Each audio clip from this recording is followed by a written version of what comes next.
안녕하세요. 저는 30대 후반에 접어든 아들을 하나 키우고 있는 주부이자 강인한 엄마입니다. 뭔가 제 소개부터 시작하고 이야기를 하려고 하니 신입생 때 첫 자기소개를 했던 날들이 새록새록 떠오르면서 부끄럽기도 하고 그러네요. 어디서부터 이야기를 해야 할까 고민이 많이 들긴 했지만 상황을 제대로 이해시키려면 제가 처음부터 끝까지 속임없이 이야기를 하는 편이 좋을 것 같다는 생각이 들었습니다.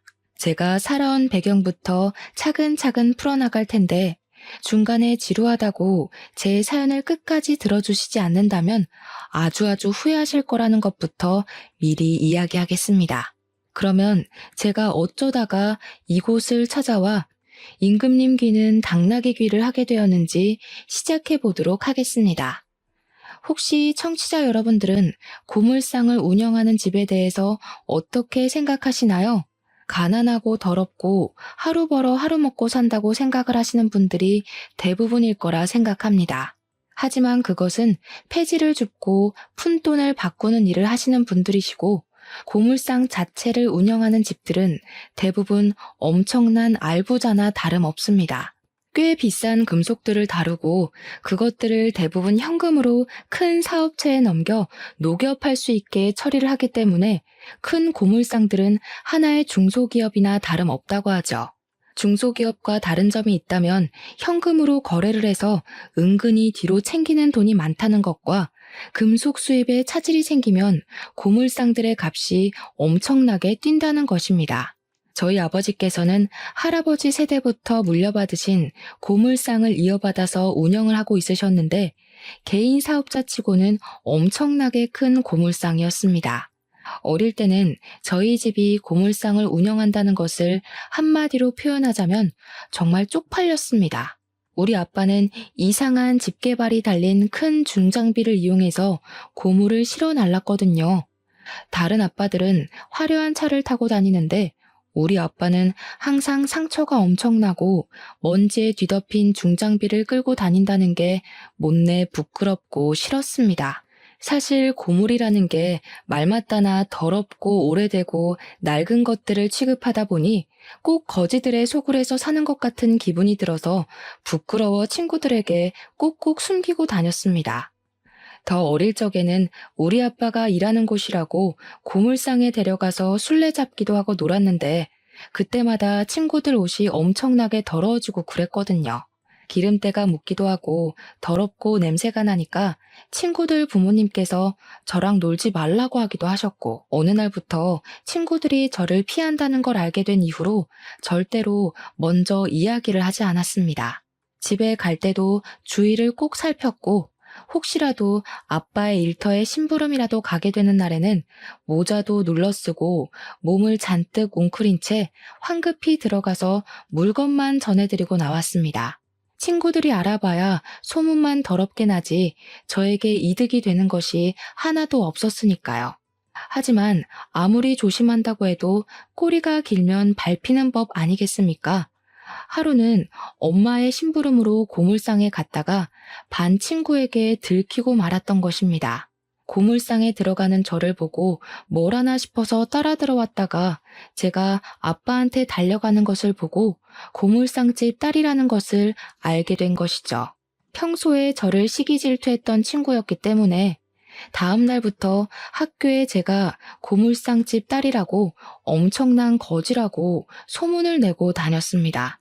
어린아이들 눈에 고물을 취급하는 건 폐지 줍는 할머니와 다름이 없었기 때문에 제 자존심을 상하게 하는 일도 어마어마했습니다. 조별로 숙제를 해야 해서 준비물을 사와야 할 때도 하루에 3,000원 버는 집이 무슨 돈이 있겠냐고 너는 준비물 사오지 마 하고 배척을 하기도 했고요. 제 주위를 지나갈 때마다 고물 냄새가 나는 것 같다면서 저를 놀리기도 했었습니다. 그 나이 아이들이 뭘 알겠습니까? 자연스럽게 저는 학교에서 왕따가 되었습니다. 저라고 뭐 억울하지 않았던 것은 아니었기 때문에 우리 집 잘 산다고 돈 많다고 항변을 해보기도 했지만 고지식하게 박혀있는 틀이라는 게 참 무섭더라고요. 어찌나 어린 아이들의 말이 잔인한지 저에게 떡볶이를 사 먹을 수 있다고 전부 부자는 아니라며 부모님이 집에서 밥 대신 라면을 주는 것 아니냐고 무시를 했습니다. 처음에는 하나하나 반박을 했지만 시간이 지날수록 저도 점점 무시를 하고 지내게 되었고 그렇게 고등학교 시절까지 모두 마치게 되었습니다. 제가 대학을 가게 되고 본격적으로 돈이라는 개념과 사업체 운영에 대해 알게 되면서 우리 아빠가 엄청난 부자라는 걸 실감하게 되었습니다. 고물상을 하나 운영한다는 것이 웬만한 중소기업의 순이익에 맞먹는 돈을 번다는 것을 말입니다. 우리 아빠 차가 어릴 땐 비싼 건지 몰랐는데 커서 보니까 남들이 부러워하는 외제차라는 것도 알았습니다. 제가 뭐 차에 관심이 없었으니 그냥 그런 국산 차인 줄 알았죠 뭐. 그래도 대부분 고물상이라고 하면 가난한 이미지가 있었기 때문에 저는 대학에 들어가고 나서도 고물상집 딸인 것을 비밀로 하고 살았습니다. 여기 계신 청취자분들도 제가 이렇게 설명하지 않았다면 대부분 하루에 몇천 원 벌어서 먹고 사는구나 하고 생각하셨을지도 모르죠. 아무튼 저는 대학을 졸업하고 제가 회사에 취직을 하게 되었는데 취업 소식을 집에 알리자마자 부모님께서 아주 단단히 삐지셨습니다. 당연히 고물상 사업장을 물려받아야지 무슨 월급 200만 원 꼴랑 주는 회사에 들어가서 사서 고생을 하냐고 말입니다. 하지만 저는 어렸을 때부터 고물상 일이 죽기보다 싫었고 절대로 그 사업장을 물려받을 생각이 없었기 때문에 죽어도 싫다고 거절을 했습니다. 물론 그때는 제가 돈이라는 게 부족했던 적이 없었기에 돈의 노예가 되기 전이라 더 뻗댔던 것도 한몫했었습니다. 제 의지와 상관없이 고물상을 물려받으라고 강요를 하는데 어떤 20대 중반의 여자가 좋다고 물려받겠습니까? 더군다나 저는 커리어우먼에 대한 환상까지 있었습니다. 그럭저럭한 대학을 졸업해서 취직을 했으니 사실 대기업은 가당치도 않은 소리였고 그저 뻔한 중소기업에 입사를 해서 열정페이의 노예가 되었습니다. 제가 회사에 취직을 하고 한참 적응을 하고 있던 어느 날 우연히도 구내 식당에서 너무나 멀끔한 남자를 보고 관심을 가지게 되었습니다. 생긴 것이 너무나도 멀끔하고 이 중소기업에 저런 외모를 가진 사람도 존재할 수 있구나라는 생각을 하게 한 천상의 미모였다고나 할까요? 처음에는 밥을 먹을 때만 마주쳐서 혼자 곁눈질로 쳐다보다가 그 남자가 회사 감사팀에서 일을 하고 있다는 사실을 알게 되었습니다. 근데 이상하게도 너무 과묵한 남자인 겁니다. 제가 감사팀에 서류를 제출할 게 꽤 많아서 자주 오고 가고 했는데 그때마다 일부러 살갑게 말을 붙이려고 노력을 했었거든요. 보통은 여자가 먼저 사근사근하게 말을 걸면 관심이 없어도 대답을 해주기 망정인데 말도 안 하고 뭘 물어봐도 예, 아니요로만 대답을 하더라고요. 저한테 관심이 없어도 너무 없다는 걸 누가 봐도 알 수 있을 정도로 티를 내니까 들이대기도 전부터 사기가 딱 꺾이는 듯한 그런 마음이 들었습니다. 하지만 사람이 난관에 부딪히면 옥이라는 게 생기는 법 아니겠습니까? 저희 짝사랑은 멈출 줄 모르고 자꾸만 커지기 시작했습니다. 참 눈치도 없게 커져버린 제 마음을 졸이게 하면서 먹먹하게 하기도 하고 아무튼 저는 그 남자 때문에 가슴앓이를 하며 힘들어했습니다. 제가 그 남자만 보면 시선을 떼지 못하고 힐끔힐끔 쳐다보면서 안절부절 못하니까 우리 팀 주인님께서 저에게 슬쩍 그러시더라고요. 감사팀에 윤지혁 씨가 잘생기긴 했지?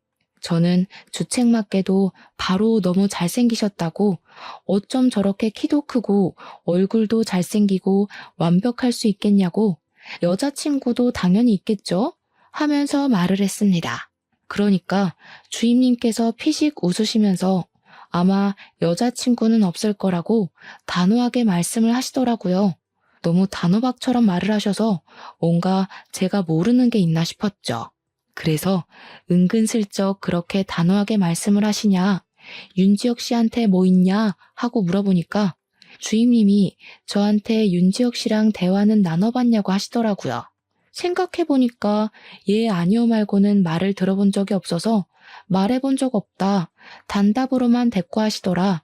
그 모습도 너무 철벽 치는 것 같고 안달이 난다고 했습니다. 이건 뭐 공공연한 비밀이긴 한데 윤지혁 씨가 말더듬이야. 말을 제대로 뱉질 못해. 그래서 감사팀에 입사한 게 너무 신기하다니까?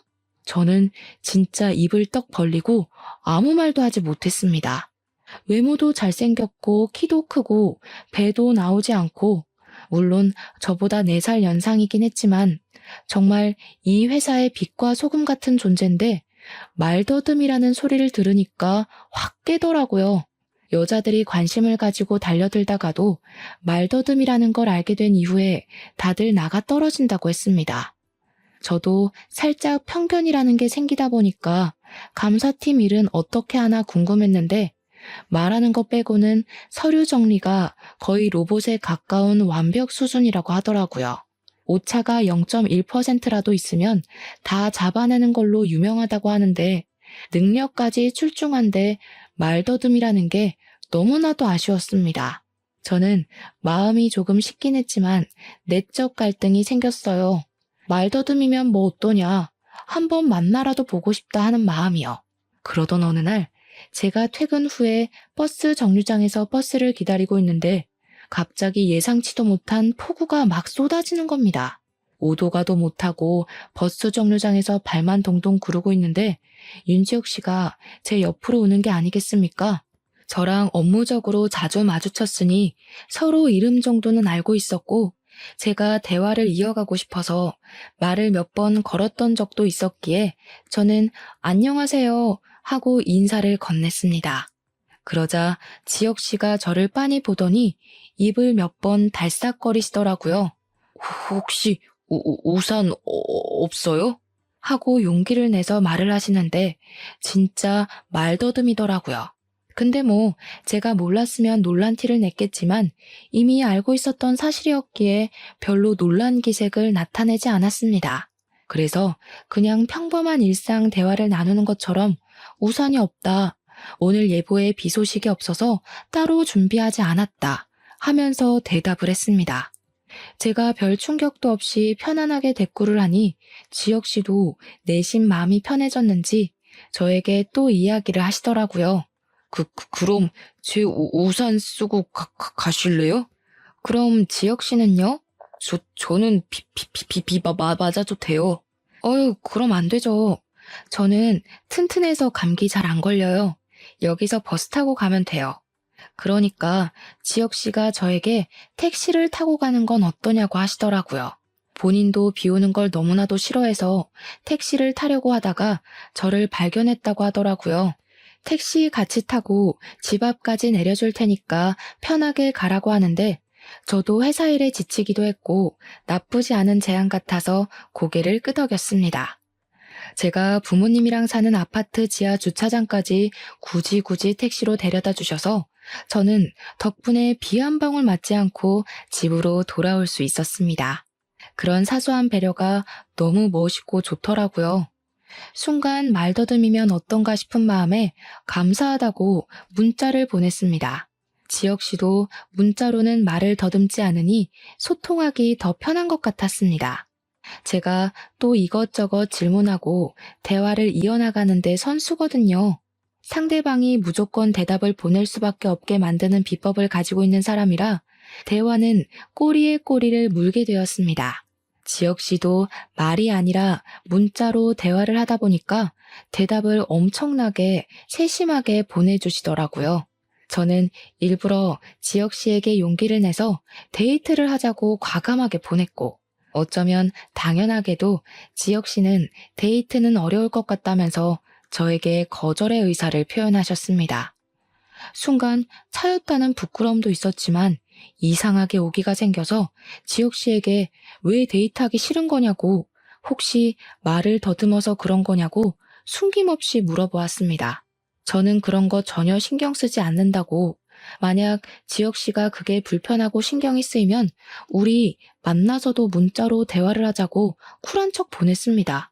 그러니까 예상도 전혀 하지 못했던 전화가 걸려오는 게 아니겠습니까? 문자는 꽤 했지만 통화는 처음인지라 떨리는 가슴을 부여잡고 전화를 받았습니다. 근데 지혁 씨가 그런 말을 하더라고요. 자기가 말더듬이라서 상처도 많이 받았고 사람들 사이에서 많이 치여서 힘들었었다고요. 저랑 대화를 나누는 게 즐겁고 편하고 좋았지만 막상 데이트를 하는 내내 자기가 말을 더듬으면 저도 떠날 것 같다고, 실망할 것 같다고요. 처음에 비 오는 날 말을 걸었을 때 대놓고 놀라는 티가 전혀 없어서 호감이 생기긴 했지만 자꾸 만나다 보면 자기가 부끄러워질 것이라고 이야기를 하더라고요. 순간 지혁 씨가 얼마나 사람들의 눈치를 보면서 자랐을지 안쓰럽기도 하고 그런 지혁 씨를 품을 여자가 하나도 없었다는 게 참 가슴 아팠습니다. 그래서 저도 요즘은 언어 치료 같은 프로그램이 잘 되어 있지 않냐고 지금이라도 노력해보면 호전이 될 수도 있으니 포기하지 말자고 했습니다. 혼자 치료를 받는 게 부끄럽다면 저랑 같이 하자고, 노력하면 완벽하지 못해도 나아질 수 있지 않겠냐고, 나는 지혁 씨가 부끄럽지 않으니까 만나보고 싶다고 했습니다. 제 저돌적인 고백이 지혁 씨에게 잘 먹힌 건지 저에게 수줍게 그럼 같이 노력해 줄 수 있겠냐고 하더라고요.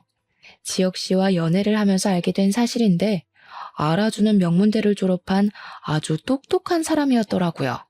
하지만 말을 더듬는 것이 어릴 때부터 지속되어 온 일이었고 대기업 면접을 볼 때마다 말을 더듬는 바람에 족족 떨어졌다고 하더라고요. 그래서 어쩔 수 없이 받아주는 중소기업으로 오게 된 것이고요.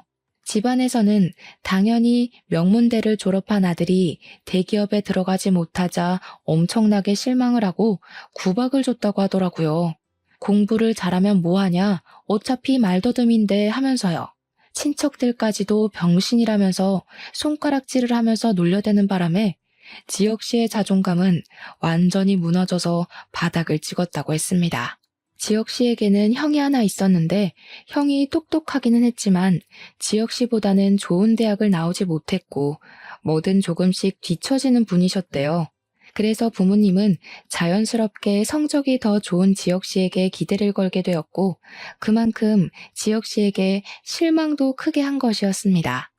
저는 그런 지혁 씨의 이야기를 듣고 나서도 별로 아랑곳하지 않았고 연애를 이어갔습니다. 저랑 연애를 하는 동안에도 꾸준히 언어 치료를 받기 시작했는데 조금씩 나아지곤 있었지만 완벽하게 고칠 수는 없었습니다. 치료사도 말하기를 일종의 버릇처럼 굳어진 것 같다고 아마 본인이 자각하지 못하는 사이에도 버릇처럼 말을 더듬는 것 같다고 했습니다. 무의식 속에서 나오는 말버릇이 가장 위험한 것이라며 아무리 뇌로 생각을 하고 말을 한다고 해도 자연스럽게 나오고 신경을 너무 쓰게 되면 말 자체를 못하게 될 수도 있다고 하더라고요. 하지만 저희는 포기하지 않고 꾸준히 노력을 하고 있었습니다.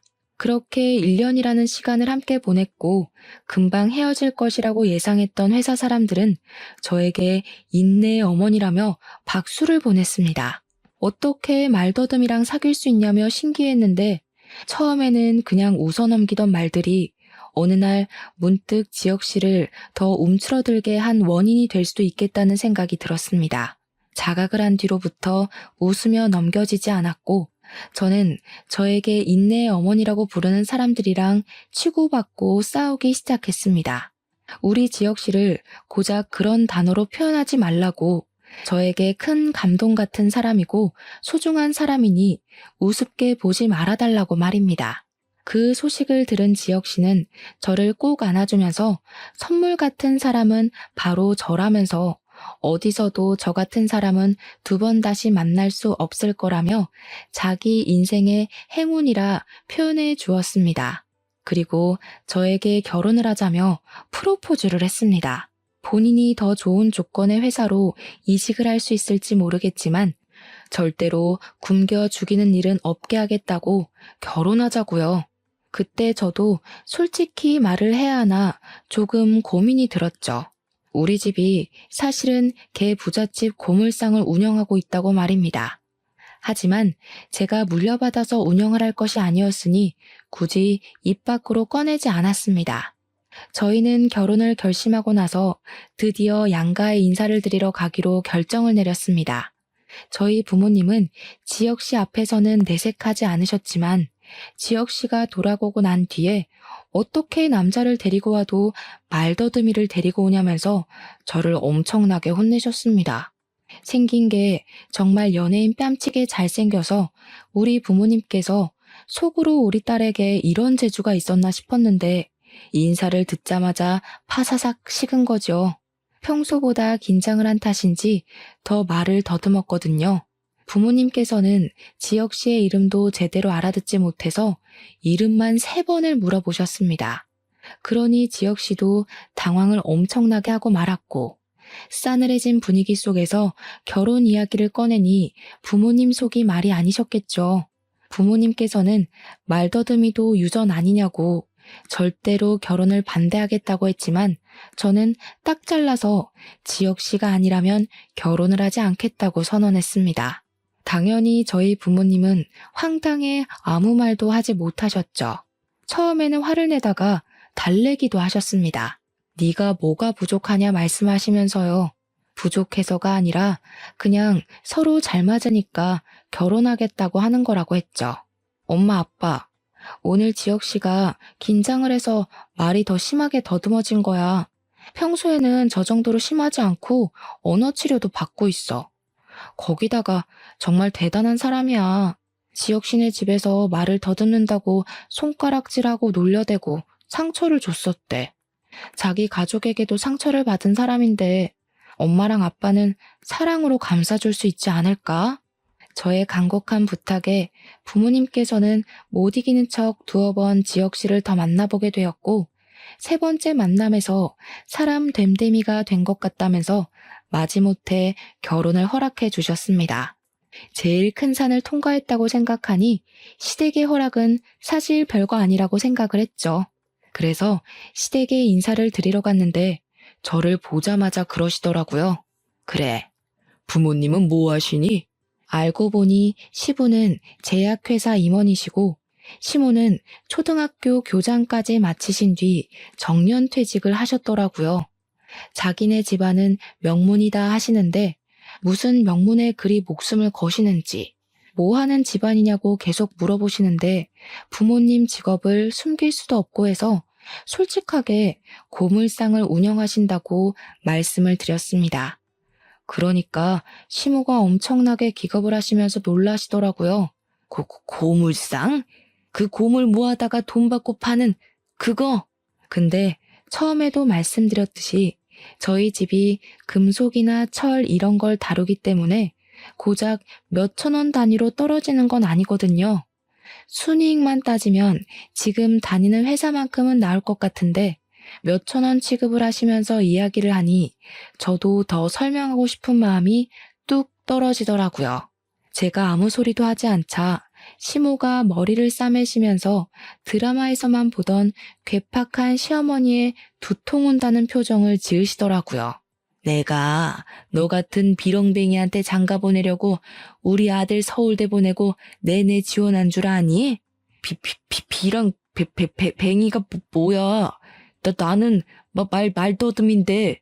제가 지혁 씨에게도 딱히 고물상을 운영한다, 우리 집이 잘 산다 이런 말을 한 적이 없었기 때문에 지혁 씨도 당황했을 법한데 서툰 말솜씨로 저를 변호해 주더라고요. 지혁 씨는 눈 하나 깜빡하지 않고 직업이 뭐 어떠냐, 귀천 없다, 사람 됨됨이만 되면 된 거 아니냐, 나도 하자 있다 하면서 쉴 새 없이 말을 했습니다. 시부모님은 당황해서 너는 하시면서도 지혁 씨가 워낙 강경하니까 더 싫은 소리는 못 하시더라고요.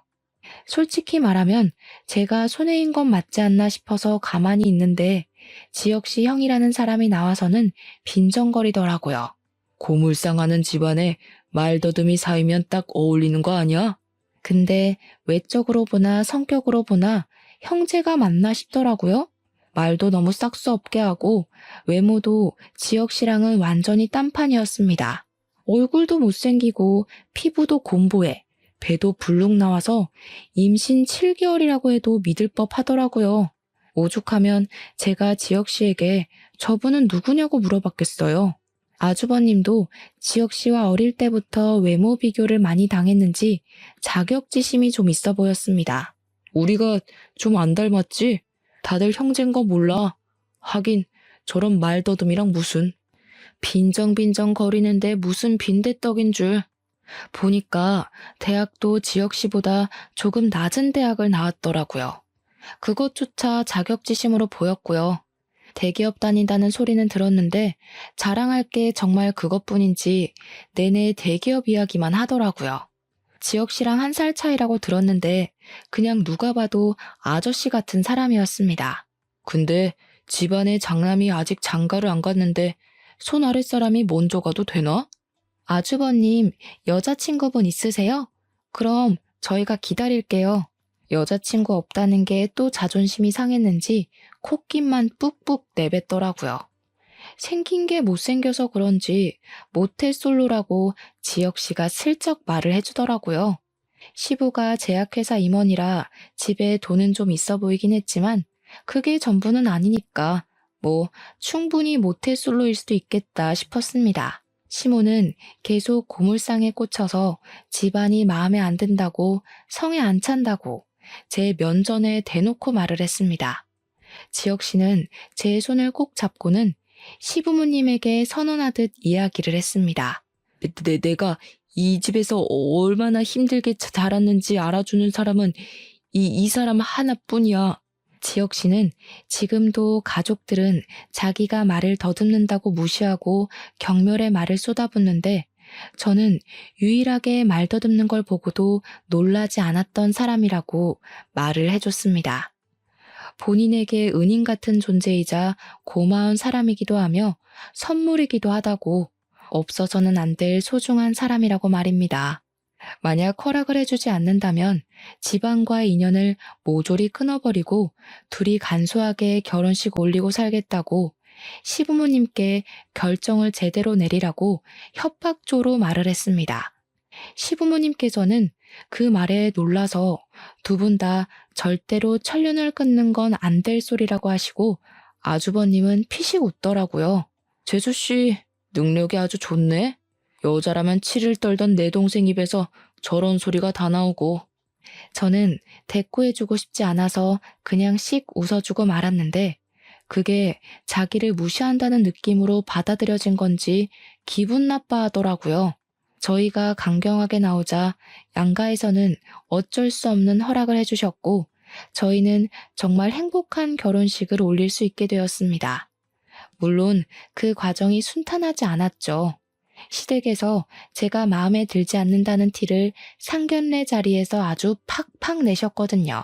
지혁 씨가 상견례 중간에 벌떡 일어나서 자리를 끝내자고 할 만큼 화를 냈기에 넘어갔지.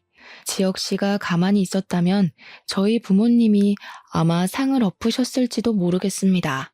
시모가 계속 구시렁거렸는데 일부러 저 들으라는 식으로 말했거든요. 우리 아들이 명문대를 나와서 차만 아가씨랑 결혼하고 살 줄 알았더니 우리 아들이 말을 조금 더듬어서 그렇지 외모도 훌륭하고 아나운서 하라는 말을 그렇게 들으면서 자랐는데 자식 낳으면 우리 아들 얼굴 닮으라고 내가 기도라도 올려야겠네. 우리 아들은 잘생겼는데 며느리가 영. 우리 부모님께서 기분이 나빠 킁킁하시니까 지혁 씨가 나서서 이야기를 했습니다. 자기가 명문대를 나오긴 했지만 대기업에 들어가지도 못하는 말더듬이인데 사위로 받아주셔서 정말 감사하다고요. 아나운서를 꿈꾸었던 어린 시절도 있었지만 말을 더듬는 바람에 시도조차 하지 못했었다고. 결국에 회사에 들어가서 이렇게 좋은 여자를 만나게 됐다고 말입니다. 우리 와이프 얼굴 닮은 딸 하나만 있으면 소원이 없겠다고 저희 부모님한테 고개 숙여서 정말 감사하다고 인사를 하는데 그 말에 시댁 식구들은 완전히 똥 씹은 얼굴을 하더라고요. 당연히 사위 될 사람이 마누라 편에 찰싹 붙어 있으니 우리 부모님은 더할 나위 없이 얼굴이 활짝 피어오르셨고요. 상견례 끝나고 은근히 남자 잘 골랐다고 칭찬까지 해주셨습니다. 그 자리가 끝나고 저희 아버지께서 비싼 외제차를 타고 오셨는데 시댁에서 그 차를 보고는 고물상을 하신다더니 차를 무슨 빚까지 내서 사냐고 한 소리 하시더라고요. 억 단위가 넘어가는 차여서 당연히 빚을 내서 샀을 거라고 생각하는 시댁이 우물한 개구리처럼 보였지만 대꾸는 하지 않았습니다. 저희는 결혼식 이후에 회사에서 저금리 대출이 지원되어 신혼집도 전세자금 대출을 통해 얻었습니다. 아버지께서는 우리 딸이 대출금 갚으라 고생하는 거 보기 싫다고 집을 하나 사주시겠다고 하셨지만 재산세며 상속세며 생각을 해보니 그냥 전세를 얻는 게 이득이겠더라고요. 대신 아버지께서 돈이 필요할 때 간간히 대출금을 대신 갚아주시곤 하셨죠. 물론 저금리라서 이자율이 나쁘지 않긴 했습니다. 거기다가 명문 집안 운운하던 시댁에서 저희 신혼집에 아무것도 해주지 않으셨기 때문에 저도 굳이 저희 집에 뭘 해달라고 바라지 않았습니다. 혼수만큼은 절대로 본인이 하시겠다고 박박 우기시는 엄마 때문에 어쩔 수 없이 혼수는 최고급으로 드리긴 했습니다. 가전제품은 비싼 거 사야 오래 쓴다고 하셔서 추천받은 상품들로 드렸는데 확실히 예쁘기도 하고 성능도 좋더라고요. 그렇게 저희의 신혼생활은 달달하게 흘러갔고 결혼을 한 지도 어느덧 2년이라는 세월이 흐르게 되었습니다. 저희 부부에게 아무런 문제는 없었지만 딱 하나 신경 쓰이는 게 있었다면 그건 바로 아이가 들어서지 않는다는 것이었습니다. 피임을 전혀 하지 않음에도 불구하고 아이가 들어서지 않아 산부인과에 가봤는데요. 제가 다낭성 난소 증후군이 있어 난임이라는 판정을 받게 되었습니다. 소파 수술을 하고 깨끗하게 긁어내야 임신 확률도 올라간다 해서 저는 아이를 가지고 싶은 마음에 시술도 받고 시험관까지도 생각을 하게 되었습니다.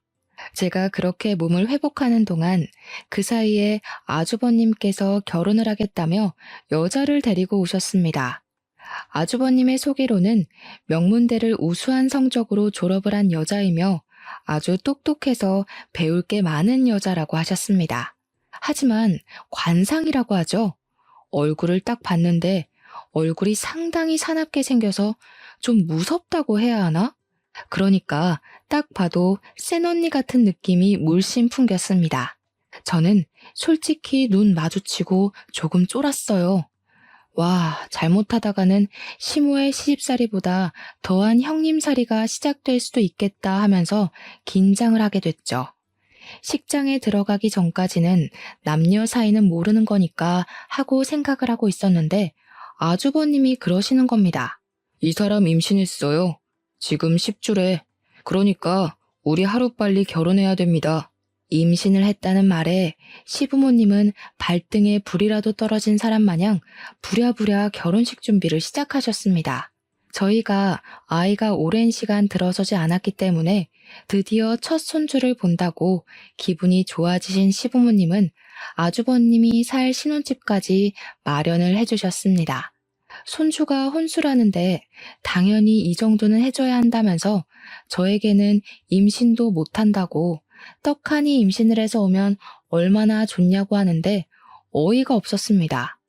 장남이니까 더 해주고 싶은 마음이 들 수도 있겠지만 우리 남편도 아주버님 댁만 집을 못 해준 게 못내 서운했는지 차별하는 거 아니냐고 한 소리 하더라고요. 형님이라는 그 여자는 저보다 2살이 어린 여자였는데 자기가 형님이라고 저에게 꼬박꼬박 존댓말을 써줬으면 좋겠다고 하더라고요. 저야 뭐 학렬로 윗사람이니 그렇게 하겠다고 했는데 정작 형님은 저에게 반말을 찍찍 하시더라고요. 근데 그 느낌이 조금 귀여운 반존대가 아니라 싹수 없고 싸구려 같은 느낌이 물씬 풍기는 게 상당히 별로였습니다. 거기다가 명문대를 우수한 성적으로 졸업했다고 했으면서 상식이 조금 부족한 듯한 느낌도 들었고요. 시댁 단톡방에서 이런저런 이야기를 하는데 갑자기 형님이 뜬금없는 소리를 하지 않겠습니까? 모르는 게 산책이죠. 누구 개를 산책시켜요? 웬 모르는 개? 제가 대꾸를 하니까 형님이 그것도 모르냐는 식으로 모르는 게 산책이라고 속담 몰라? 하는데 진짜 뒤통수를 누가 세게 내려친 것 같았습니다. 모르는 게 상책이라는 말을 글쎄 모르는 게 산책이라고 쓴 것이었습니다. 저랑 남편이랑 둘 다 농담한 거겠지? 하면서 입을 떡 벌렸어요. 아주버님은 땀까지 막 붙여가면서 우리 와이프가 순수해서 그래 하면서 방어벽을 세우는데 순수한 거랑 무식한 거랑은 차원이 다른 이야기 아닙니까? 명문대 출신의 대기업을 다니다가 임신을 하는 바람에 일을 그만두게 되었다고 경력 단절이라면서 이야기를 하는 사람이 이런 상식도 모르는 게 말이 되나 싶고요. 시댁에서는 명문대 출신의 대기업 다니던 형님을 무슨 상전 떠받들듯이 금이야 오기야 해주셨거든요. 거기다가 임신까지 했으니 시부모님 눈에서 꿀이 뚝뚝 떨어지셨죠. 우리 큰아들 때문에 그 좋은 회사도 퇴직하고 아유 마음 아파서 어쩌면 좋아? 우리가 더 잘해줄게. 우리 능력 좋은 맏며느리. 시모가 예쁘다 예쁘다 해줄수록 기고만장해지는 형님을 보면서 수상함을 느낀 건 저랑 남편뿐이었습니다. 왜냐하면 요즘은 대기업에 입사하는 것조차 힘든 일이기 때문에 만사까지 보통은 일을 하고 육아휴직을 하고 복직을 하고 이게 짜인 루트잖아요. 그 힘들다는 곳에 취직까지 한 사람이 고작 결혼과 임신 때문에 직장을 그만둔다는 게 말이 안 된다 싶었죠.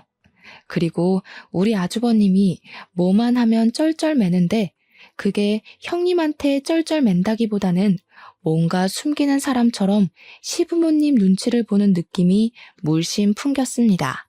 가끔은 저와 남편의 눈치까지 보는 듯 했고요.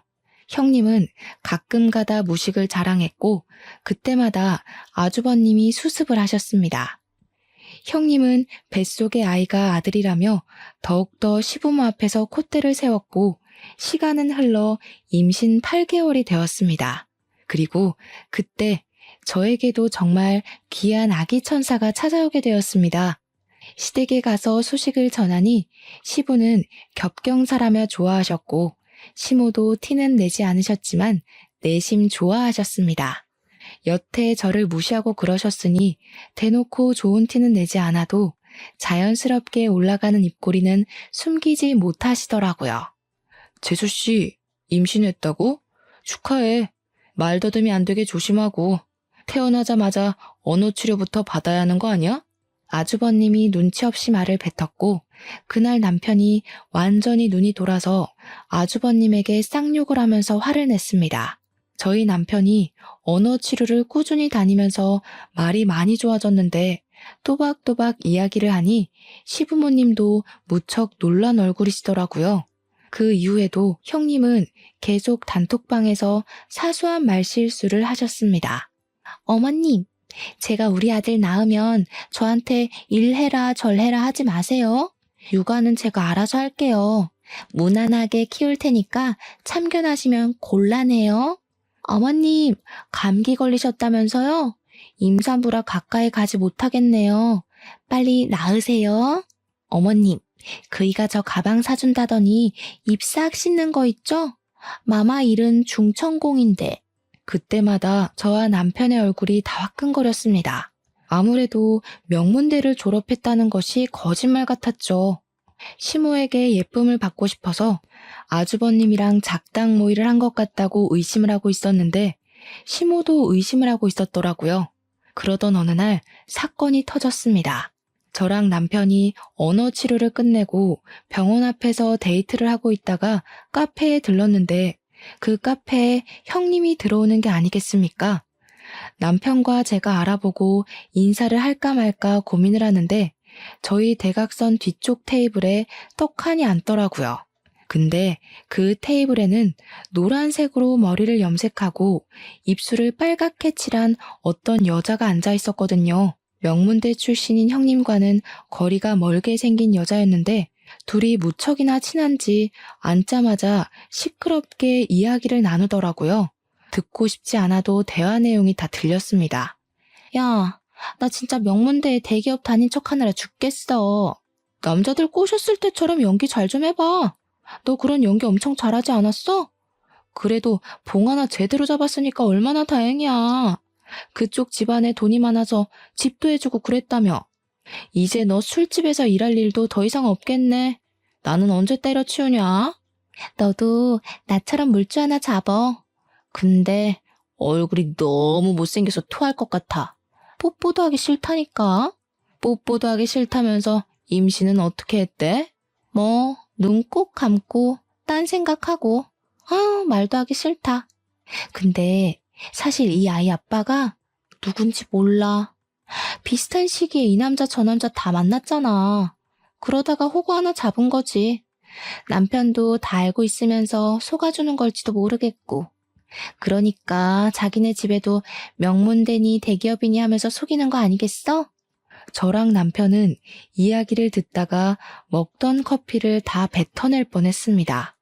제가 너무 놀라서 대각선 뒤쪽 테이블에 다가갔습니다. 형님, 그거 다 진짜예요? 그러니까 형님이 귀신이라도 본 듯 악소리를 내는데 카페에 있던 사람들이 죄다 쳐다보더라고요. 술집 여자였다고? 뱃속의 애가 누구 애인지도 몰라? 와, 진짜 제정신 아닌 거 아니야? 시부모님도 아셔야겠어요. 그 말을 끝으로 제가 가방을 챙겨서 남편이랑 같이 카페 밖을 나가려고 하니 형님이 놀라서 저를 따라 나오면서 오해가 있다고 난리를 치더라고요. 동서동서 하는데 2살이나 어린 게 반말하는 것도 열받고 해서 저도 소리를 버럭 질렀습니다. 동서는 무슨 얼어 죽을 동서. 말 놓지 마. 나보다 어린 주제 누구를 속여? 그러니까 제 어깨를 확 잡아채면서 저를 밀치는데 제가 뒤로 나자빠지고 말았습니다. 근데 제가 정말 어렵게 아이를 임신한 몸이지 않겠습니까? 남편이 열이 받아서 바로 형님의 뺨을 친 것입니다. 그랬더니 주변에서 놀래서 경찰에 신고를 했고 남편은 피의자 신분으로 경찰서에 가서 조사를 받게 되었습니다. 저는 너무 놀라서 시부모님과 아주버님께 호출을 했고 경찰에게도 상황을 모조리 다 빠짐없이 설명을 했습니다.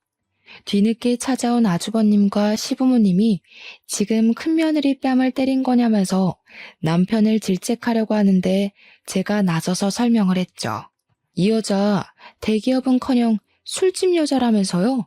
뱃속의 애가 누구인지도 모른다는데 아주버님 알고 계셨어요? 뭐가 어쩌고 어째? 그게 진짜야? 그러니 아주버님이 사색이 되어서 아니 그게 하면서 말꼬리를 흘리더라고요. 아주버님도 정말 알고 계셨었나 봐요.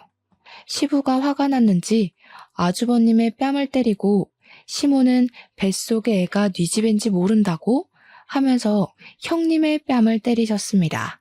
남편이 그 틈을 타서 이 여자가 우리 마누라 밀어서 애 떨어질 뻔했다고 소리를 치니까 시모가 야! 고함을 지르면서 형님의 머리채를 잡더라고요. 우리 집 귀한 손주를 네가 감히? 경찰서에서 벌어진 일이니 당연히 경찰들이 와서 뜯어말리고 개판이 났죠.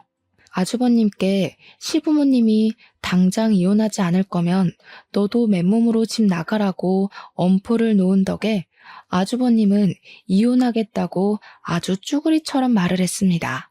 이혼 못한다고 박박 우기던 형님은 출산하자마자 바로 친자 검사를 실행했고 아주버님의 친자가 아닌 것으로 판명이 나는 바람에 한바탕 소란이 또 일어났습니다.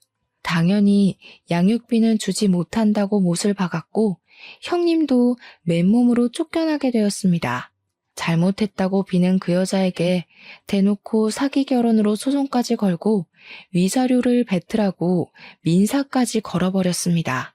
그 이후로 사건이 진행되는 동안 저는 무사히 아들을 출산했고요.